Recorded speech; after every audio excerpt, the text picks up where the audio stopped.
What is up, YouTube, and welcome to this Euphoria breakdown and review. It's finally time for the play that Lexi has been working on for, and well, it's been rumbling in the background for a while, but we get a good insight into her life, how she thinks, her life before her father, as well as her friendships and relationships with the people that the play is about.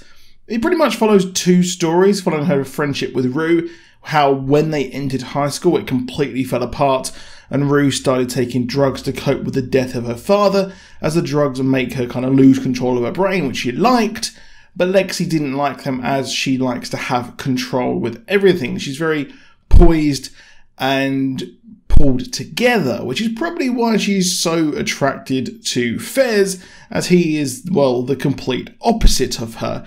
And it focuses on that time when they were 13 with Rue, and that they sat on the roof of a shop and just wanted to kind of talk about high school and what's going to happen. The middle school thing is incredibly alien to me, as in the UK you go from primary school, which is like until you're like 10, and then you go straight into high school, which is absolutely jarring. We also follow her sister Cassie's story as they deal with their father leaving in two very different ways. Cassie made friends with Maddie, who was incredibly confident, but Lexi also made friends with Maddie as Lexi started doubting herself and losing any semblance of self-confidence.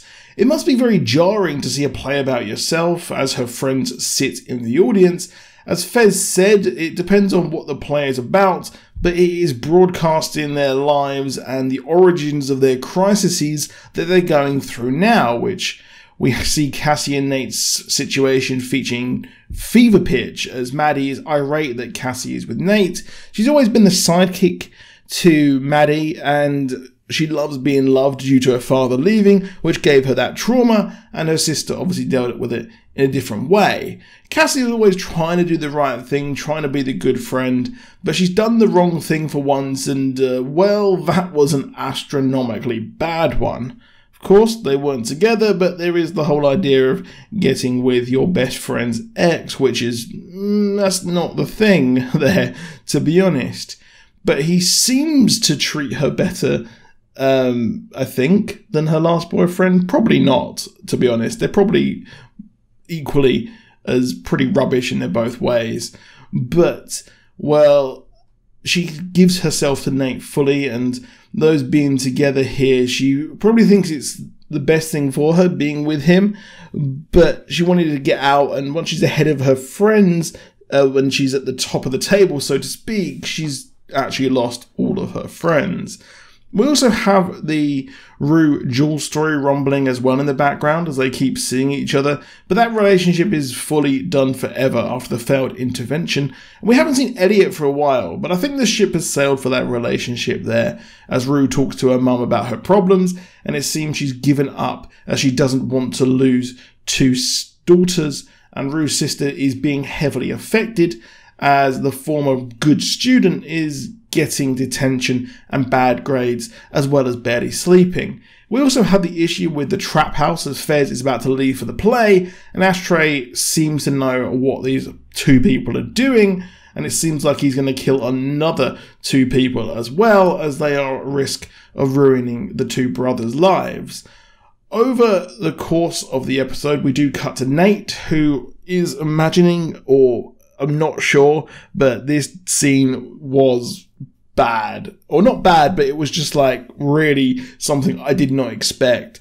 As Sam Levinson, you are wrong for this one, as he imagines being with his father when he's with Cassie. I'm not too sure on that one. I'm not really sure I understood it, but I think that that is just weighing heavy in his mind.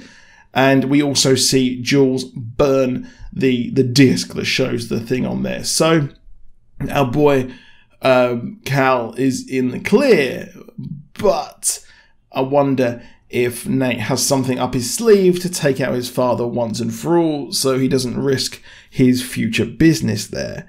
And we also get a part in the play towards the end where we see Nate introduced. Of course, we have the whole story of him working out, and a lot of people do kind of make jokes or homophobic jokes about guys working out, which is what we see here, as we have Holding Out On For A Hero. I'll probably butchered the name of that song. I can't remember the exact name of the song play, as the actor Nate starts working and gets incredibly homoerotic. It's, as Nate says, it is incredibly homophobic, as they joke about that. It is incredibly insensitive, but you can see the double standard there, as everyone is laughing and joking and shocked and enjoying the spectacle of that scene.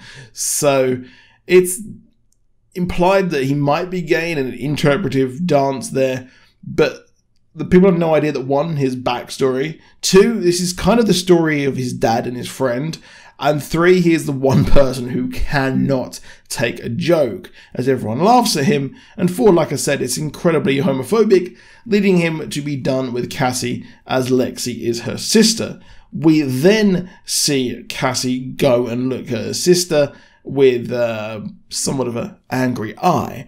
Of course, the tension between those two have been a focal point of this season. Lexi is always seen as the better sister in her mother's eyes. Cassie's emotional, but I'm Team Cassie, I'm sorry here.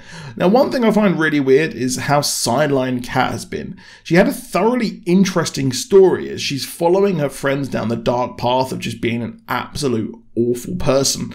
But all she's done is dump her boyfriend and then stand behind Maddie all season. It's a real shame, and I think that the actress has had some behind-the-scenes drama with the show's creator, so I think that is a bit of a problem. It's a shame, and I hope they can work it out, as I think that story is really interesting.